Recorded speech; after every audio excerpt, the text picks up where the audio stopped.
feels good to sit down behind this microphone again and just to kind of start everything up. I love the gear. I'm a gear fanatic. I love the technical side of podcasting and music production, all that. Like, I can sit and nerd out over recording software for just hours at a time. And from what I understand, that's not normal with a lot of musicians.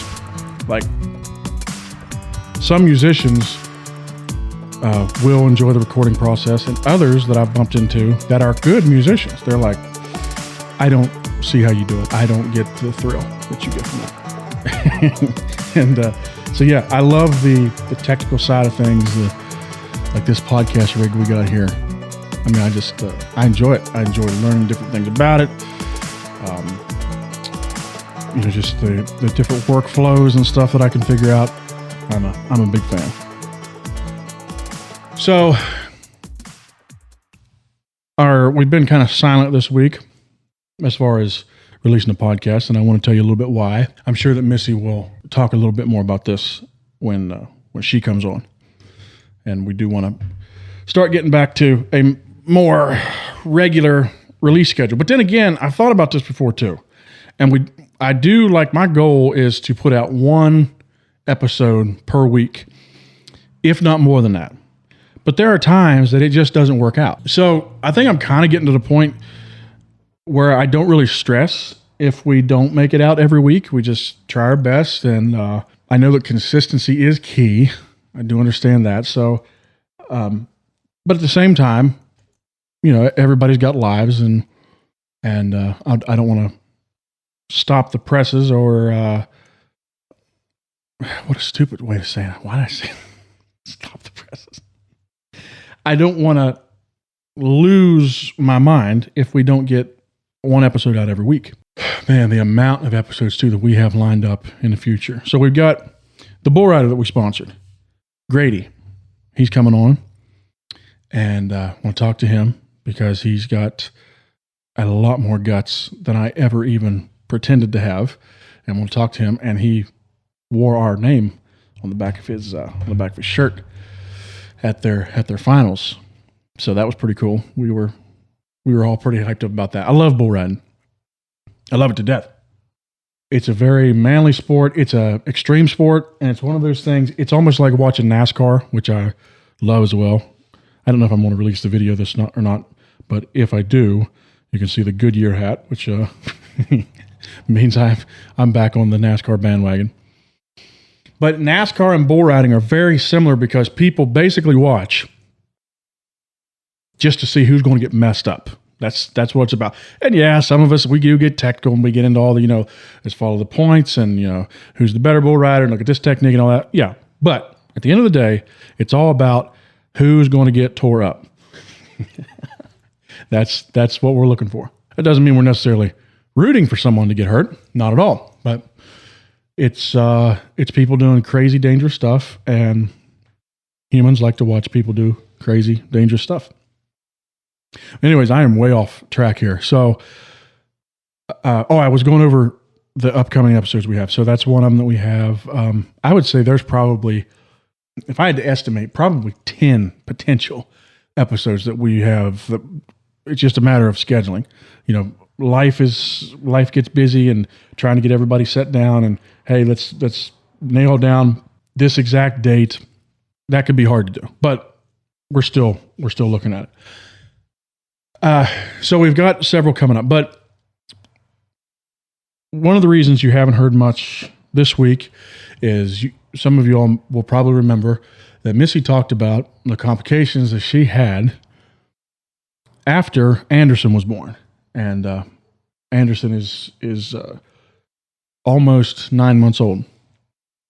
I think. I could be a little wrong on that. Oh, Lord. But anyways, she had, Miss went into a form of heart failure after Anderson was born, and she's been working through that with the doctors ever since. So this week was Missie's first chance to have surgery, and she had a defibrillator put in, and yeah, just worked out that we didn't get an episode recorded until now, which this is being recorded on Saturday night. But she's doing well. The doctor said everything went well, and the defibrillator's in there to help her out if she needs that kind of help. So that's why you didn't hear nothing much this week. So yeah, Missie's she's doing okay. I wanted to thank you all, the ones that prayed for Miss. It's one of the things that is so cool about this podcast is this little network that I've been able to to build and be a part of, just of friends, people that maybe we knew one another way back in the day, or we never met, which is the case a lot of times. But so many of y'all are extremely kind, and you jump at the chance whenever when I asked prayer for Miss, you guys you were right there and gave me all kinds of supporting words and all that. I was telling Miss, I said, just want to let you know that there's people praying from you all the way from the state of Washington to, you've got them in Pennsylvania, you've got them in Georgia, you've got them in Florida. And I just wanted to thank you all so very much for that. And wanted to let you know that she came through it okay. She actually went back to work today. Her surgery was on Wednesday. Today's Saturday, and she went to work. And Miss is a trooper. She's one of the most dedicated employees that I've ever seen. She very rarely takes days off. You have to convince Miss to take a sick day. You have to really convince her. She works hard, and she does a phenomenal job. You know, something I've been thinking about. I was just listening to, and this is on this is a very hard segue. I was just listening to a Joe Rogan episode, and I listened to most of his. There's a few that, you start going down the ayahuasca conversation for too long, and I can't handle that for too long. And usually he'll usually always at some point in a conversation go to, I think at some point we're going to be like machines, dude. And usually then I'm like, all right, skip forward. And believe it or not, I'm not as big on the MMA conversations either. I don't follow MMA. But he had Russell Brand on his podcast just a few days ago. And Russell Brand is kind of this strange character. For those that aren't familiar with him, he was an actor in Get Him to the Greek and some other stuff. It just kind of comes across as a weird guy. I guess he's got a talk show or something now. I don't know if he used to be on the radio. Now he's on the alternative to YouTube. Slips my mind right now. Rumble. I think he's pretty much solely over there, broadcasting live. They do live show and all that. And Russell Brand is this British dude that I would always have kind of associated with a liberal. He looks like a liberal. He's got the long hair, looks like a hippie, and the 3 days worth of beard. And I'm not putting that down. I'm just saying that's a lot of times that goes with that particular culture. But over the past little while, Russell has kind of become this character that falls a lot in line with Joe Rogan, as far as, questioning a lot of the COVID stance and all that. And it's kind of created, the whole COVID thing has kind of created this new brand of individual, new brand politically. Like Joe Rogan is not a conservative. He's a Second Amendment guy. So you can mark that up to him. A lot of times that's a conservative position. So he's a Second Amendment guy, but at the same time, he's very much pro gay rights, pro-choice. So he supports abortion and all that, and so he's kind of this little mix. But he gets alienated because of his COVID stance. He's described in the media a lot as far right wing podcast host Joe Rogan. And that is so far from the truth. There's so many times I listen to Joe Rogan, and I lean right in my leanings, in my beliefs. I'll get to that in a minute, but there's a lot of times he'll say stuff and I'm like, yeah, I definitely don't agree with that. But I still love the podcast because he brings in all these different points of view and they have a long form conversation, which I think is key to a lot of these issues. When people try to sort this kind of stuff out on CNN or Fox or MSNBC, you have this very structured schedule to where you have usually an hour show and then you want to talk about so many different things in that hour, and you have different guests then that correspond with those subjects, and each person might only get, 2 minutes, 3 minutes to try to discuss and make their positions clear about the American tax system or something like that. Or, the COVID response or Roe versus Wade. You can't make anything clear in 2 minutes about about positions that are that in depth. So Rogan's podcast really is good for that, because sometimes they'll go for 3 hours. But he had Russell Brand on, and Russell was talking about how he's kind of changed, and he finds himself now identifying with a different group than he used to, as far as he used to be very mainstream and society accepted him. But I've been thinking some about my political beliefs and how much they have changed over the years. So growing up in the CHM is always, you are Republican. You are Republican 100%. And the rare Democrat in the CHM is looked at as, when he gets light, he will not vote Democrat anymore. So it's always Glenn Beck, Mark Levin, Sean Hannity, Rush Limbaugh. Those are the people that we follow after. So I grew up, I was born in 1992. I started paying attention to politics roughly about 9/11. So I'd have been about 9 when I started paying attention to them. But I can remember the 2000 election. Now, for some reason, my family didn't vote at that time, but we still leaned conservative. And so we were Bush supporters all the way through and through. And so I can remember everybody getting excited and cheering when George Bush won. And then, of course, I remember paying attention during the John Kerry and George Bush election in 2004. And I was in middle school at that time. And I can remember I went to this Christian school and we had this mock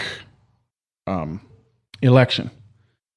And it was kind of a thing that they were doing to kind of educate us kids on how the election process worked in the United States. So we had different students that one represented John Kerry, one represented George Bush, and the other one represented Ralph Nader, who was running at that time. And of course, I was representing George Bush because I was a good little Bush fan at that time. And the school is a Christian school in Philippi, West Virginia. So who do you think won the election? I did, of course. Everybody voted for George Bush because everybody's parents, for the most part, voted for George Bush. There was the girl that ran as John Kerry. She ran on his platform, and we had to make our little speeches and stuff. She and her family were probably the only Democrats in the entire school. But so we were hardcore Bush. And I remember then, I think the first time I was able to vote, of course, I remember the John McCain election.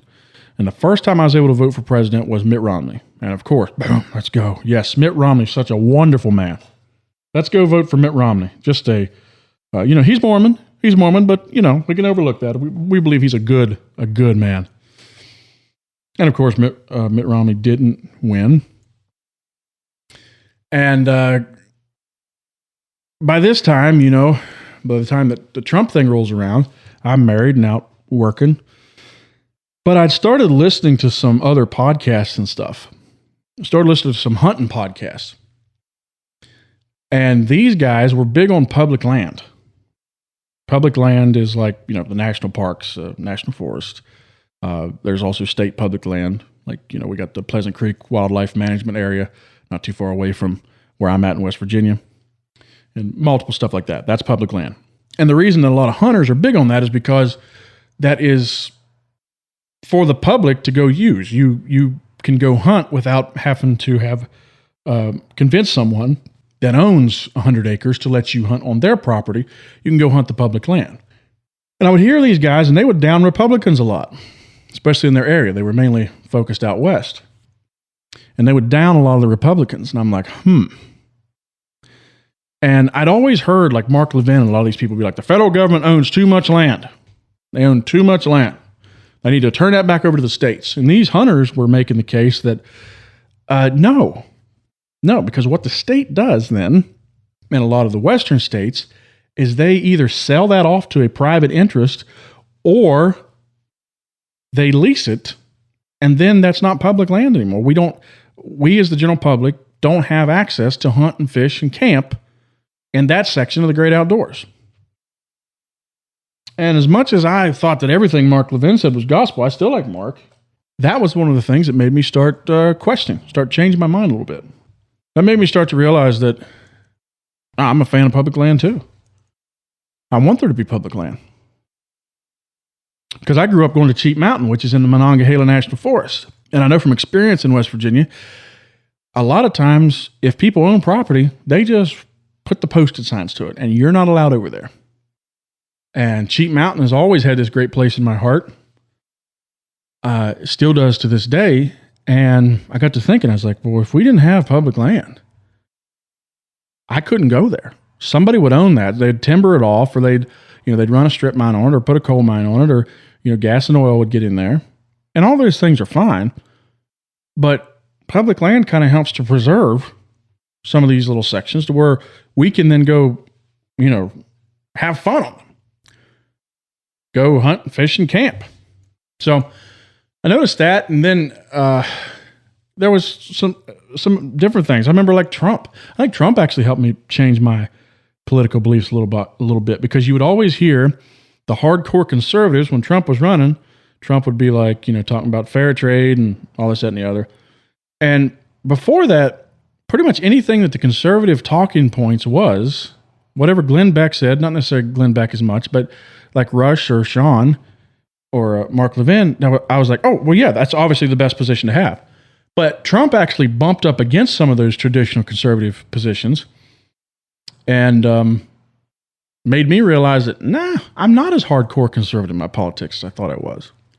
And so I find myself even moving more to the whole libertarian thing, where it's kind of like, leave me alone, I'll leave you alone. I think in my politics, I like that. Now, there are a lot of things that, like, gay marriage, I don't agree with on a religious basis. But I honestly have sat and questioned myself about it with on a political basis. Now, I know some people, I'll probably lose some of these here, but this has been a question I've asked myself, so just hear me out. Why should I really care on the political side? I mean, politics is so corrupt anyways. A marriage is, to me, it's deeper than a marriage license. That's something between me and my wife and God. The state has inserted themselves in this process somehow. I don't know. I'm not making a whole lot of sense here, but I can almost see their point. I can almost see their point on a purely political level, not religious. Don't get me wrong. As far as what the Bible says, I believe that the Bible says that homosexuality is sinful. Okay. But I sit and think a lot of these things through, and I don't know. Like I said, that one there, I'm not persuaded. I'm not like agreeing with gay marriage on a political level, but I can almost see the point, because I feel that I have a lot of libertarian leanings, a lot, which then would, like, to the question of abortion, a lot of libertarians are like, no, let the woman do what she wants, which I think that okay, you could still have a libertarian position, but to me, it's like, well, no, it's not the woman. It's the baby. That little kid, he needs protected. Don't hurt him. Let him have a chance to decide for himself. But I am probably not making a lot of sense right now. But I just been thinking about it, how my political beliefs have changed. I still most times vote Republican. West Virginia has become a Republican state, so there's not a lot of Democrats that run here. Most of the ones that register as Democrats and run in West Virginia are hardcore lefty, that kind of thing. But yeah, it's just interesting how I've noticed some of my beliefs just change a little, my political stances, let me put it that way. I've watched them kind of evolve over the years. Now, this is then where I try to, a little bit of a situation that I have. I was talking to my buddy, Glenn. Glenn is the Catholic advisor for Hillbilly Broadcast.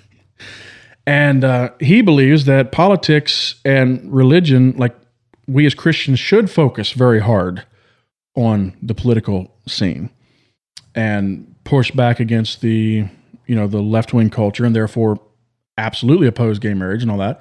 And he makes good points. I mean, he makes really good points, and get involved and make sure that we're voting to try to keep the country in as good a shape morally as we can. And then you've got others like the recovering fundamentalists.